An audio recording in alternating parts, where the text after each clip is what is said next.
Hello and welcome to Talkin Baseball. The Phillies win game 1 and the Rangers win game 2. And we're going to talk all about the baseball.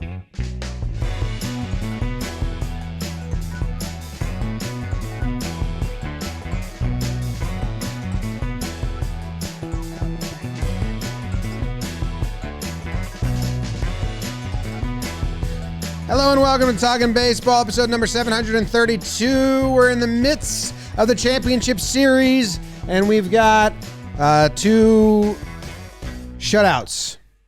Diamondbacks haven't won any of their one games. That happened today, and the Rangers win game 2, hold on to win by just one run. Both games started pretty loud early on, and the guys who hit homers continue to hit those homers. This episode is brought to you by SeatGeek. Code JOHNBOY postseason will get you 10% off any ticket, anytime. Doesn't matter if you've used the app before or not. You buy a ticket today, 10% off. If you buy a ticket tomorrow, 10% off. Code JOHNBOY postseason. Jake, how you doing? James, Trevor, BBD. I'm doing well. I mean, the CSs are both underway now. Man, it feels like we've come a long way from the start of that Houston game today. Remember that? That first inning, a bleep, a bloop, and a bloop, bloop, bloop. And then the first inning of the Phillies game, Snakes game, also just absolutely electric. Schwarbo, Harps. I'm doing well. I think you can hear it. You can hear it in my voice, Trev, that I'm feeling the juices of October, my old documentary. The juices of October. You know what? It's James gross. asked you how you were It's doing, gross. and you just started to describe the games. That's for later, bro. That's how I'm doing. Calm down a little bit. It was. Okay. It was. I was interested in you personally as a friend. That's how I'm doing. I'm sweating. Yeah, that's what you want to hear. You're I'm sweating. sweating. Yeah, I kind of wanted to see, what your body temp was like. You're Hot. sweating. I get it. You're running hot. Yeah. I'm doing great. I'm excited to talk ball. We got everybody here tonight to talk about these beautiful games that happen. I don't know if you guys saw, but I did the 31 blow out the candles, Bryce Harper, which is the new thing now. Everyone's going to be blowing on their fingers when they cross home plate in a home run. Just how it is. Am I doing love it the right? TV. Is this 3-1 for you, Trev, for the viewers at home? For the viewers at home, it is. Harper It looks technically like- did I it don't backwards, know. and he did it. Yeah, what So am this I? is Hold me. on. Jake, where I this? can't even Thought Harper do did it. backwards, yeah. Jake, I Trev. can't even do it. Oh, you don't have enough fingers? No. I hope Longo busts out the 3-7. Oh, I can't do it anymore. Shit. Grabs a teammate's hand. Corey Lavella, why are you pinch hitting for Longo? Yeah. Man, if Longo homers and he just opens up his palm and it says, I'm 37, that'd be awesome. That'd be really good. Yeah, let him know that'd be awesome. Trev, I haven't slept. Like, over the night, I didn't sleep. So however long that is. So I was going to say 24 hours, but I think it's actually like 36 or whatever. So I might be a bit loopy. I took the red-eye flight home. Oh, and yeah? I had the one seat on all of the plane in Delta. They gave me a redemption code or whatever, recoup.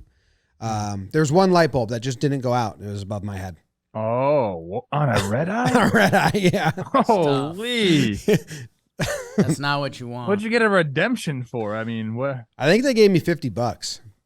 That feels super low. It's $550 or $500 It should be 500. just for the Yeah. light. Yes. Yes. I mean, just the one light Just being for- on is worse No, than if all Jim, the lights don't on the tell flight them didn't. just for the light, just for the flight, Pop. Oh, I didn't say That's anything. what it is. I signed the thing. I was in that window, and there was two sleeping girls to the middle in the aisle, and she's like reaching over, like, "Is this your name?" I'm like, "They're sleeping," and go away. I'm just in my light here. They're only one on the plane. sleeping. It felt like a music video where like the guy singing is the only one lit up on the plane. That was me. Did you sing? No, I didn't sing. I just edited all flight, so I haven't slept. Yes. You want to burn game 1? I can try. Okay. Let me get there. I'm not there.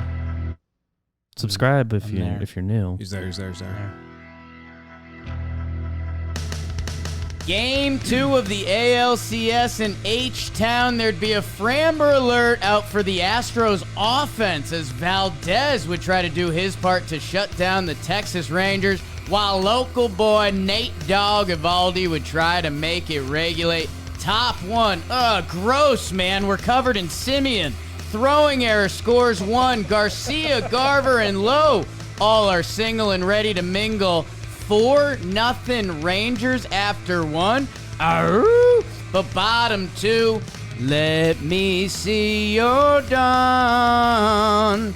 Framber's new shoes couldn't stop big time Heim from Homer, and 5-1 Houston. Would we have a problem? Breggy Smalls, I'm sicker than your average. Cuts the lead down. Michael Brantley with the RBI double, and then you're done. 2 times. It's 5-4. But that would be it from Spores, Chapman, and Leclerc. Nate Dogg goes 6 innings, 3 earned run, 9 Ks. Texas, they take both games down in Houston. They invented the AC there, John. It's true, they did. What a game. What a bad start by Framber. Good start by the Rangers, who score in bunches. They're kind of nuts. 4-0, and then they pushed 1 across later on. Was the biggest inning the bases loaded, no outs that Eovaldi escaped? I know that they did. I know they did eventually start coming back, and add runs, but that was a big one. Yeah, that was bottom 5 right there. We have 2 singles and an error. Then you have a pinch hitter and Yanier Diaz come up, and he looked outmatched. There's what do they say in Hamilton? Outgunned, outmatched, or some song about that. He looked like that. Not even close. And then you get a great pitch sequence on Altuve. Actually had it up on my phone. He did the classic, climbed the ladder back down to the splitter to get the K on him. Typically, Jose doesn't care about that stuff. But rolled the ladder up, splitter down, strike 3, and then our boy Thickneck over there gets another chance with a Bregman ground ball, makes the play this time.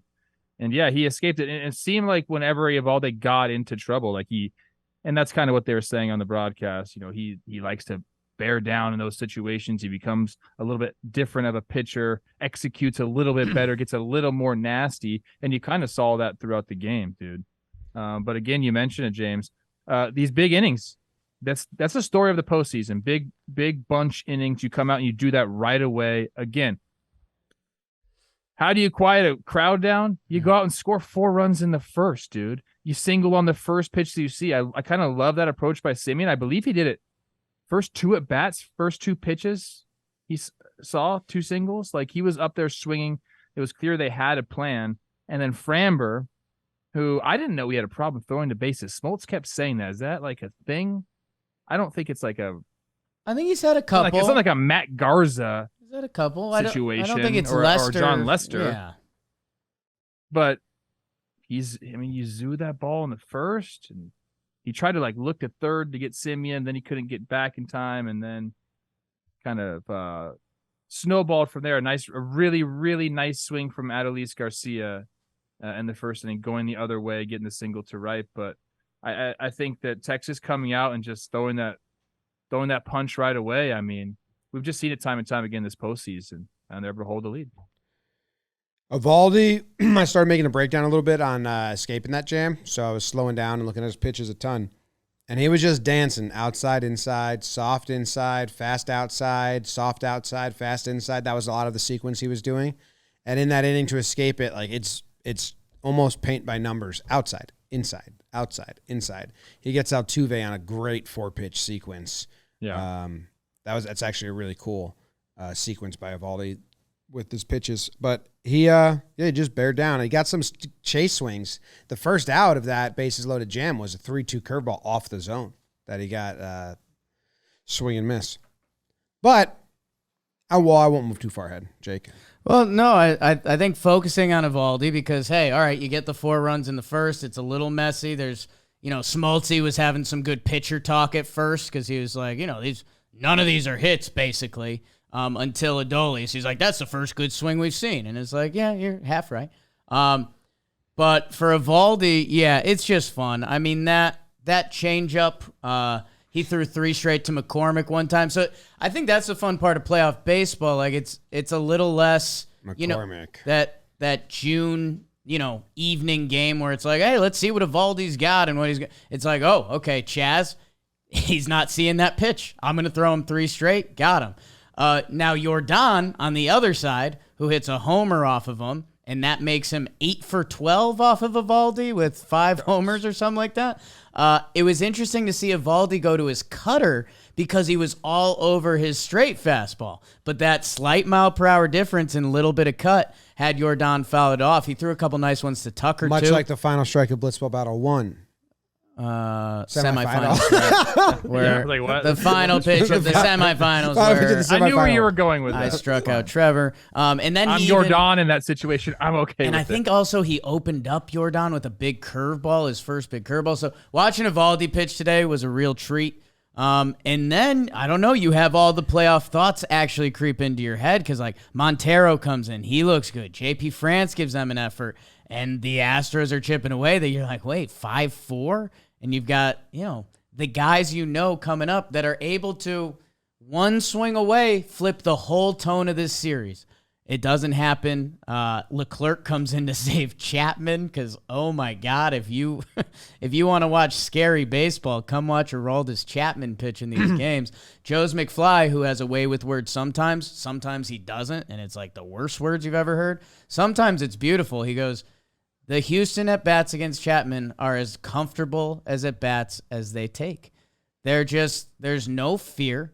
Like, there's no threat of anything. They either think they're going to hit a home run or walk. And it's just wild to see because the stuff is hitting hundreds. Like, the off-speed stuff moves a little bit, but It's either 100, yes, but middle, or a ball. so that's what I got. Josh I, Young.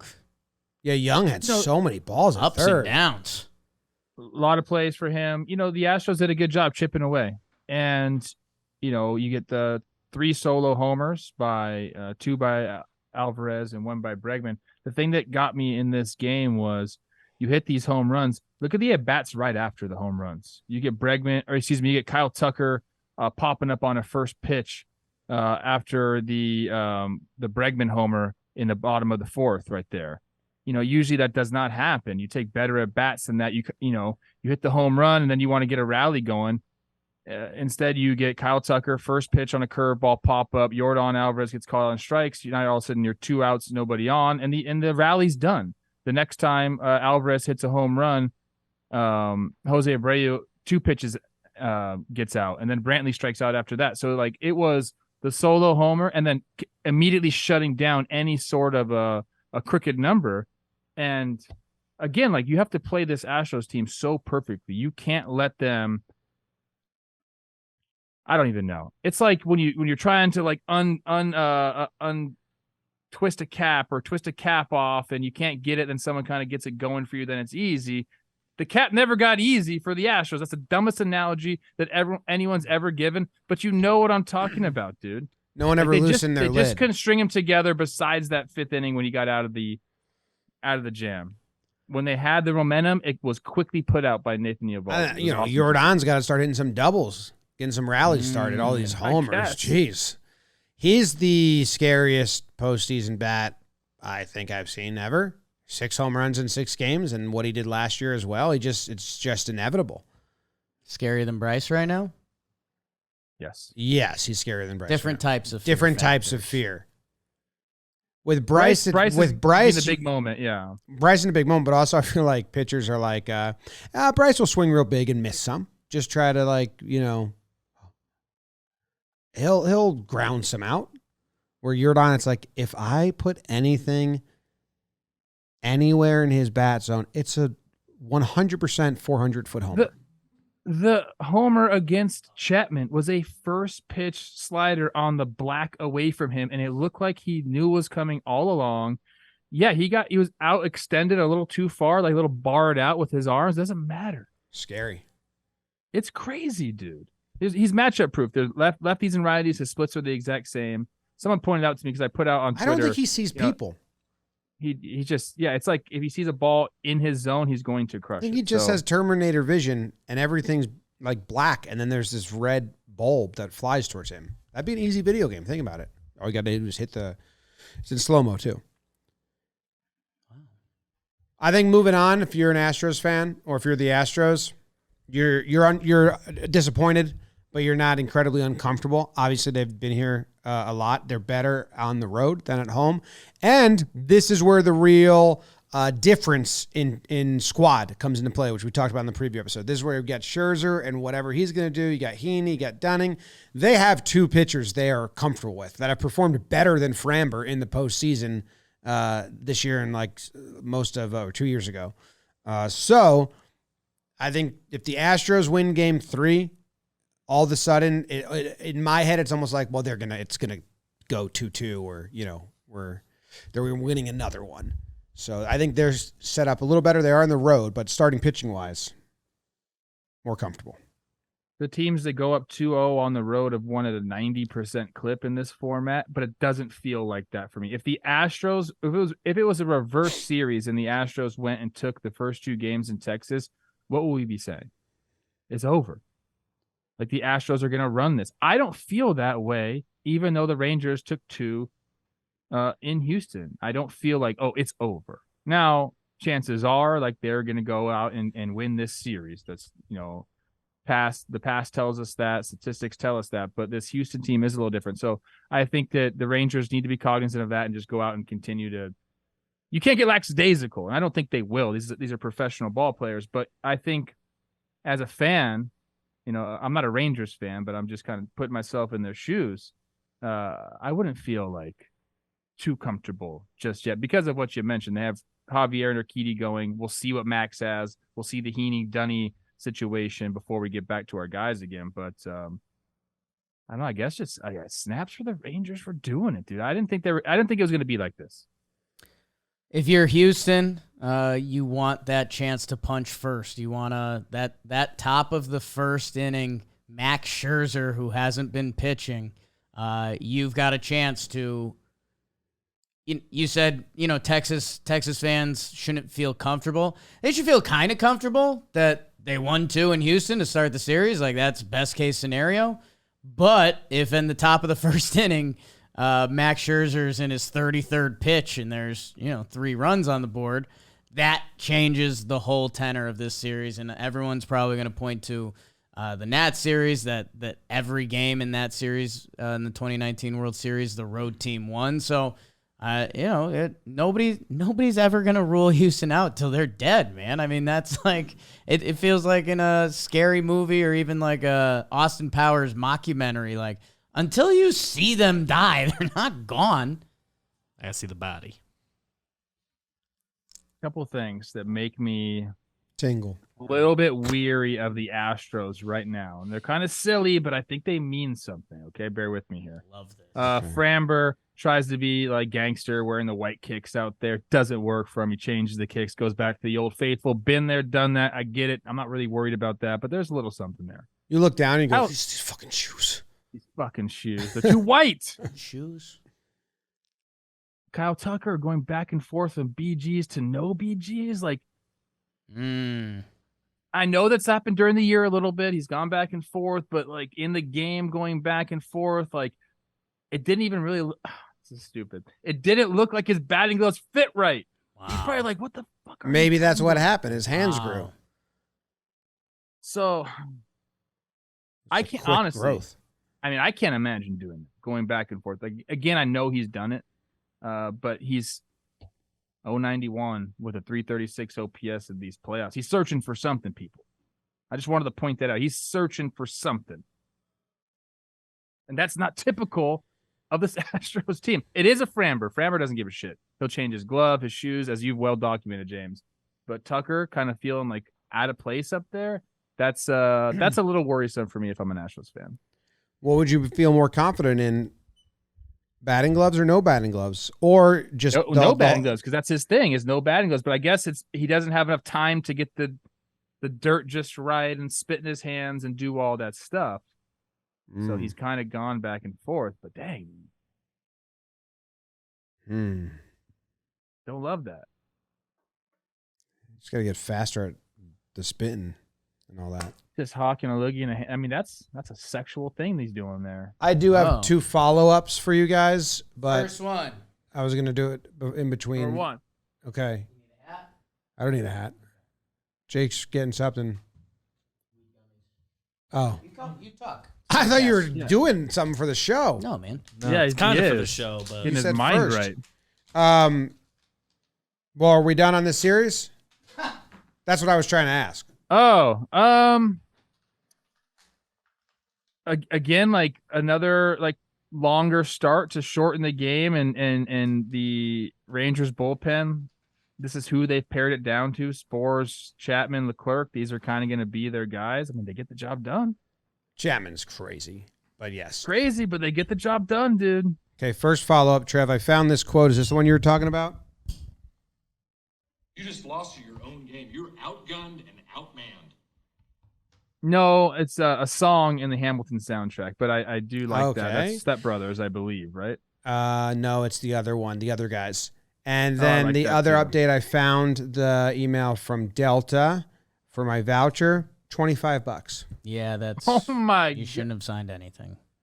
I didn't sign it. I just gave him my What'd you sign? You said Email. you signed something. She said, "Is this your name?" I said, "Yes." She said, "Can you give me your email?" I typed my email. I mean, maybe hit up Barstool Big Cat. I think he Gotta messes be with a freak airlines. Oh, I don't care. I'd flex the YouTube numbers there real quick. No, you wouldn't. No, you wouldn't. Yes, I would. I'll send the email now. They owe you like $1,000, dude. They ruined your fucking flight. they robbed you of a night of sleep. I'm all over it already. Dude, you need a blonde wig chop cut right now, Karen. Jeez. Wow. Need that In the hills of Photoshop Calabasas, you're not safe the rest of the episode. You're not safe. You need a chop cut right now. You're not safe. All right, let's move on to the National League. Jake, burn the game while you chugged your blue moon. It's brought to you by Blue Moon. Even under the bright lights of the playoffs where Trevor Plouffe never went, the Blue Moon Belgium White Belgium-style wheat ale. It's beer that's made brighter. From its bold, refreshing flavor to its beautiful bright color, Blue Moon is iconic as America's pastime. That Valencia orange peel. Sorry, I was looking out for my friend. Jeez. Subtle sweetness and hints of coriander. Blue Moon Belgium White Belgian-style wheat ale is a one-of-a-kind beer that's made brighter. And get it delivered. Check out shop.bluemoonbrewingcompany.com for fresh baseball merch. Wow. Okay. Get.bluemoonbeer.com/baseball to find your Blue Moon delivery options. Guys, this is the beer that goes with baseball. It's kind of simple as that for your simple ass Kid Cudi. Thanks, Blue Moon. Oh, baby. Subscribe. It's wheels up to Philly as the defending NL champs and Zach would take on the Baby Snakes as the milkman, Zach Gallen, tries to deliver for Arizona. But like a 1920s movie, the milkman got jumped by two lefties. Schwarbaum and Bryce, baby, it's 2-0, make it 3. Nicky Cass does another home run impression. It's 3-0. There's Harper again. 4, and JT calls the fuzz. Whoop, whoop. It's 5-0 after 5. But these Snakes are different. Perdomo from the windows to the walls. 2-run homer for NL shortstop all-star Geraldo Perdomo. Alec Thomas sacrifices himself for the team, but that's all she wrote. Phillies, Wheeler, Sir Anthony, Alvarado, Kimbrel. Tell me if you heard that before. Phillies take game 1 in the Illadelph 5-3 final. Jake Storielli exclusive. Premiere. The 5-0. That's cop. It's code for cop. Oh, we call them killer whales out here. Yeah. Nice, dude. The Phillies opened the game up with a ton of home runs. 2. Well, 3 kind of. And Trey got a hold of his ball, but it was a fly out. Or no, it was at Marsh. Or someone else hit a hard ball in the first. Someone Boom. did. Anyway, Gallen, very good pitcher. Looks really good a lot of the times. Kind of does use the high fastball to set up all his other pitches. Only problem to Schwarber, the first pitch of the game, it was not high. and it was 92 miles per hour, and it was just like right in where Schwarber would want to hit a ball. And then to Harper, same thing. It wasn't high. It was another fastball right in the middle. What did Castellanos get? Same thing? Yeah, it was that fastball Yep. away. So you heard Torey Lovello say in his like mid-game chat, which actually was like nice. Torey actually, you know, gave an emotion at least. He was just like very honest, like, yeah, he's throwing some bad pitches in some bad spots. I was like, oh, damn. Well, that's Gallen's game, is location, pitch sequencing. He's like a real deal pitcher. He's got good stuff too. First ball you're talking about, the Schwarber, 92 middle. Yeah. 117 off of the freaking bat. That thing was as pretty as it gets. There's not many homers and swings that are prettier in baseball than Kyle Schwarber when he absolutely connects on one. So that was an absolute treat to see. I'm trying to get the pitch by pitch for Harper here. Well, Trey Turner, the next at bat was three four-seam fastballs in a row, and Turner smoked 103, but right at someone. Then Harper gets him first pitch. Bryce Harper, 93 miles an hour, middle up. Yeah, they were just 110 off the bat. They were mistake pitches. Yep.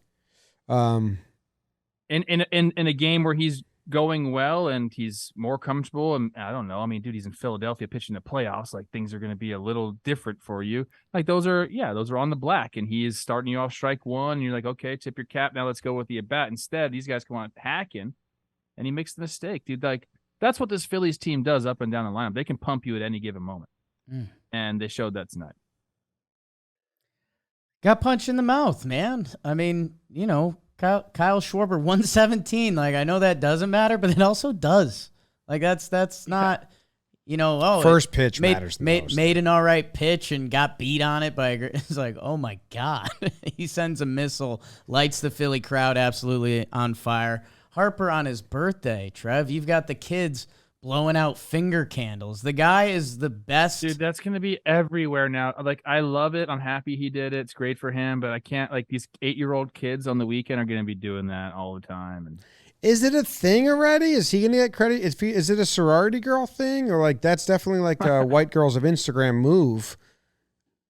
He makes it cool because Harper could make anything cool. But if you were to say, what group of people do you think blow out imaginary candles? I would say, I don't know, like my wife's demographic, Jess and her friends. He's the number one predetermined person ever. Just his whole outfit, the looks before the game.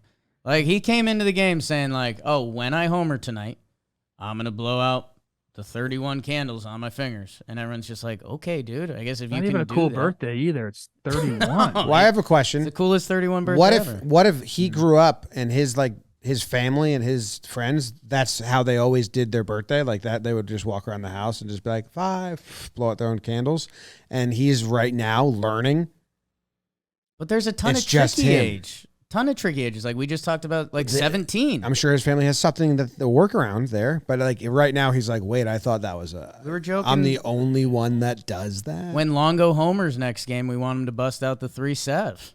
I'm going to text him that. That's write so Write funny. it on your palm before. Write it on your palm before, and then hit a homer, and then just as you cross home, hold up 3-7. If you go these first 3, and then you throw the set, there's a way to do it. Wait, no, the funniest way is if it says, I'm 37. That's the funniest way. If it's written in his palm. If it's written in his palm, he just holds it up to the broadcast. I'm 37. I would one up you and I'd say take off the shoe and start doing it old fashioned way. At home plate, homers, shoe off.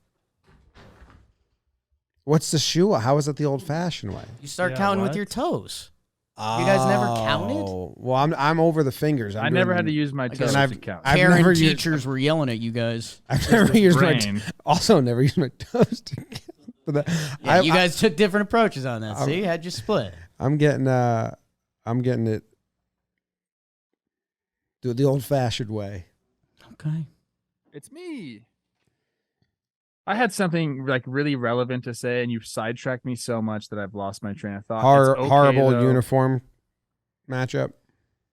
Yeah, it's not great. It's not great. Yeah. I like reading Trevor Plouffe's stuff. He's got a lot of good. I guess I want to go to Wheeler now. Yeah. But after the broken bat single to lead off the game for Corbin Carroll, he retires 15 straight. I mean, you do that while your offense comes and slugs homers. I mean, that's just keeping the momentum. That's how you win ball games. A late little rally there. Perdomo, really nice swing. Because Wheeler is one of those guys, when you watch him throw his fastball, and I don't think I ever faced him, but 97 looks like 97. Like, it looks fast as shit. Like, guys aren't catching up to that. Where other guys you see that throw 97, I don't know if the perceived velocity, could be lower or higher with him in particular, but like, it seems like if he's like, I'm going to throw it by somebody, he can still just throw it by somebody. It's that easy, nature that he throws the ball and just comes out like a freaking cannon. Perdomo put a real nice swing on a fastball. That's your guy, man. He made it a game there. They scored another one, get it to 5-3, but that, the Phillies bullpen continues to do their thing. Kimbrel with a great outing, gets a double play ball. Here we are. And it looks like the Phillies are, I swear, man, they're like a team, not a team of destiny. I don't want to say that, but I can't see a World Series without them in it. Trev, if you saw the Google Cloud graphic during the game, Zach Wheeler has better extension than the average MLB pitcher, so that could help with the fastball. Due to the circular joints. You had a perfect read on that.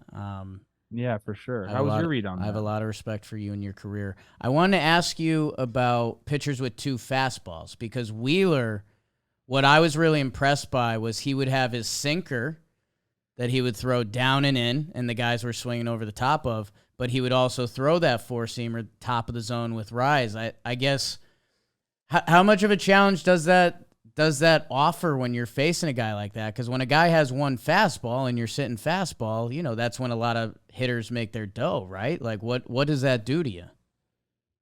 I mean, you face a lot of guys that do that, so you kind of have to pick one. You understand, like, when they're going to go to each pitch and what part of the zone they're going to do it in, execute in. Jake Peavy was a guy that could do that. He could really X the corner. He can go with that backdoor sinker. He could throw the four-seamer up there, even cut it at, off of that as well. So, that's why he's one of the best pitchers in the league, because he can command all those pitches. People can say, I have 5 pitches. Great. How many can you throw for strikes on any given night? A guy like Wheeler, who can command, anywhere from 4 to 5 pitches, just makes it really difficult, because he's going to tunnel everything. And sometimes, you're just trying to eliminate pitches with, each pitcher that goes on the mound. What's he got today? Okay, he's not really throwing that curveball for a strike. Fuck that. It's gone. Okay, that fastball at the top of the zone is never a strike. Fuck the fastball at the top of the zone. Let's hit that sinker. But with Wheeler, you can't really, it's difficult to eliminate pitches, especially when he's on. So it does create a problem, because you end up guessing, dude. And you just don't want to be a guess hitter against a guy that has stuff like that. We're timing one. He got Gurriel real bad. Was that him with the strike 3 looking? Wheeler? That might have been Marte. I think it was Marte. Yeah. Yeah. Yes. Fastball looking at the end. But yeah, he was dicing people up. It was pretty interesting, because I was trying to figure out the Diamondbacks approach, and they basically had like the angsty, bad at baseball high school approach, where you're like, fine, I'll work the count. I'll work the fucking count. I'm like, I'll be patient. We need base runners. So they'd take the first pitch, and Wheeler would just drop it in there, and they're like, fuck that, I need to swing. And then Wheeler makes them chase, and they take this big ass swing at a pitch, barely out of the zone. It's like, that sucks. You guys are just all over yourselves right now. He was getting ahead of everybody. It was a very dominant outing. I know the end result, even though it's a quality start, 6 runs, 2 earned runs. I mean, he was close to going 7 shutty, but Perdomo puts a good swing on him. Phillies are just, there's too much up and down the lineup, man. And I know the Snakes have done that, and they've had, a bunch of contributions up and down their lineup as well. It doesn't seem, I don't know if there's another team that packs as much of a punch. I mean, I guess you could say the Rangers. I guess, yeah. I mean, yeah, it looks like it's going to be the Rangers and the Phillies, and that's going to be, if that happens. I know we're only 1 game into your it. fingerprints all over Snakes that damn fans. That's World really Series. bad to say. I just see, I don't know, man. This team looks so good right now. Phillies did their formula. Wheeler was nasty, kicked it to the bullpen guys that They did their thing more or less. It's out of Sir Anthony, who, he has the error there that throws a wrench in that inning too. But yeah, I mean, you get a Schwarber, Harper, and Castellanos home run. You saw the Phillies. I guess for the Snakes, and this was one of the topics coming in, that you've got two of the best defensive catchers in baseball in Moreno and Real Muto. Corbin Carroll gets on. Broken bat single. First hitter of the game. Okay, Snakes, we're in Philly. Let's do this thing. We were yelling at the TV, why aren't you running, man? Like he wanted to. Let's do that. And yeah, he was doing some of the hop steps, and maybe he never got the read, but I don't know. For me, it's a little bit of like, if we're being honest, kind of what you're alluding to, Snakes are the underdogs, and they're playing with a little bit of house money. Like, go put it on them. Put the pressure on them. You're Corbin Carroll. You stole 50-plus bags this year. Like, show them. Make Wheeler uncomfortable in the first inning. They don't. They get nothing. Wheeler, when he locks in, I mean, it's like one of the more dominant pitchers you see in baseball. I think, when any starting pitcher finds their groove, you start seeing him do that, they've retired the last 10 in a row, whatever it is. Wheeler, it feels like he does that regularly, especially this time of year. The other thing I'll add to my Snakes, like you said, a little Longo Perdomo rally at the bottom of the order. We like that. They get the 0 off the board, so, you don't have to do any of that for tomorrow's game. Like, the Snakes really, they didn't score yesterday. Like, there's none of that. Burn 'em. They played game 1. They got beat. They gave up three homers early. Gallen got beat. That's whatever. Something that hopefully matters later in the series if you're a Snakes fan, they go to their secondary bullpen, which we haven't seen because they've won every game. So they go Nelson, Castro, Frias. None of them give up a run. And they had Ginkel warming up, and we kind of had a moment. You're Kevin Ginkel. Sorry, Trev. Where we were like, is he going to come in? Because, this is a 2-run game in the 8th inning. Like, you've got a chance to win an LCS playoff game. They don't go to him. Frias holds. And I hope for them, there's 2 things. A, they don't show their A bullpen. So hopefully when they do need to do that, the guys like Harper and Schwarber and Trey and all of them have less looks at them because we know that's a thing come the playoffs. The other thing, hopefully for Snakes fans, there's a game when if they need to tap into Nelson or Castro or Frias again, that those guys got their feet wet in this series and they can come in and be helpful. What's hopefully for Snakes fans a long series. I think the longer it goes, the more it favors them. I think you made fabulous points, 10 points awarded to you. And in a way, because the Phillies haven't seen the D-backs' good bullpen, but the D-backs are so comfortable now against the Phillies' good bullpen because they saw them today, Diamondbacks might have the momentum. I wouldn't go that far, but I was get what just you guys are echoing saying. Jake. I don't think that. Yeah. That was just what Jake was saying. I don't know about the momentum. I had a thought watching this game, and I was hesitant. I was going to tweet it out, but I was hesitant to the reaction. So I'd rather just say it because I feel like when you say it, the tone matters, context matters. You want Jimmy to read a couple of his replies before you get going? I saw on the stream you were reading some bad ones, tough ones, huh? They were being friendly. Just reading the ones you saw. Astros fans are nice to us. Yeah. Fat pussy, stuff like that. Yeah. No big deal. Yeah. Some people like that sort of stuff. Yeah. Zach Wheeler. When you watch him pitch, he is like create a pitcher, like, in a lab, like he's the guy, like mechanics look great. He's like Steven Strasburg is done playing. But like it's like Steven Strasburg passing the torch to Wheeler, although Wheeler's like his own person in his own right, but like it feels very similar to me watching these guys, especially in the postseason. Strasburg was great in the postseason, World Series MVP, all that stuff. He's greater than the regular season when he was healthy. They almost look identical when they pitch. Like it just like I love guys with super clean mechanics that look effortless on the mound, that are like tall righties that throw gas, that kind of throw the 4 or 5 pitch mix, can locate, do all the things. Like a real pitcher with plus stuff, a power pitcher that is also a pitcher, that sequences, it does all that stuff. It's like we lost Strasburg. He's gone. He's not going to pitch anymore. But we got Wheeler, and we're seeing him do it on the biggest stage, man. I just was thinking about that during the game. Like, I think people are starting to appreciate Wheeler for the type of pitcher he is, when maybe they hadn't. After he left the Mets, you remember his contract when the Phillies gave it to him, a lot of people laughed at it, that what the fuck are they doing? He's the number 3 on this team. Noah Syndergaard's the guy you want. No! Javi. Zach Wheeler. I have a bunch of stuff came into my head while you guys have been talking this whole time, but the most recent one is Strasburg most comparable career in NFL, Andrew Luck. Yeah, but Andrew Luck kind of pulled the plug on his own. and no Accord. Super Bowl. No Super Bowl. for That's the Andrew biggest Luck. difference. But like you thought they were going to be huge, and then they were like good, but then they faded. They were out earlier than you thought too. I think Strasburg say was not just disappointing, good. but- I think Strasburg was great, but then yes, he had an abrupt ending Okay. because of injury. Yeah. Abrupt and earlier than you would have guessed. The other thing that way back Jake was talking about Gallon not stealing, and not Gallon, Carroll. And I thought about a base runner getting the yips and like just like trying to turn and run, but have their body just like feels like they can't. And then like watching that like a video game glitch. And I was wondering, do you think about base runners ever got yips, Trev? Oh yeah, And just stumbles? Yes. Not stumbles, but pulling the trigger and saying I'm going to go. Oh, I've seen it happen a bunch where you might have gotten thrown out 2 times in a row, and then all of a sudden your confidence is shot. Now you're looking, shit, it's JT Urumoto. He's got the fastest pop time in the big leagues. Wheeler does a good job holding on, and you freeze. I don't know. I'm if not Carroll's saying he's done saying that. I was just the thought It process does happen of watching 100%. someone physically trying to run but can't. The they end of just a don't wanna get thrown marathon out. type person. Yeah. Wheeler, I mean, that's a real thing. Being afraid to make an out on the base pass and being very passive and non-aggressive is definitely a thing. Wheeler Strasburg's interesting, Trev.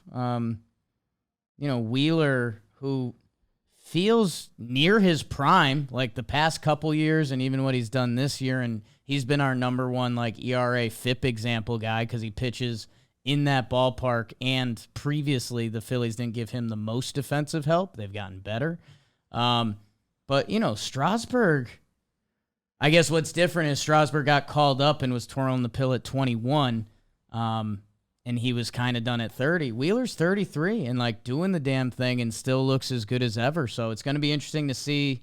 Sometimes we see these pitchers age like wine. We see the Verlanders and the Scherzers. And Wheeler deserves to be in every conversation with the top dogs in baseball. And I think, and I'll point the finger at myself, sometimes we get a little ERA shy because he's been pitching at that ballpark. But, I mean, the guy can go toe-to-toe with anyone.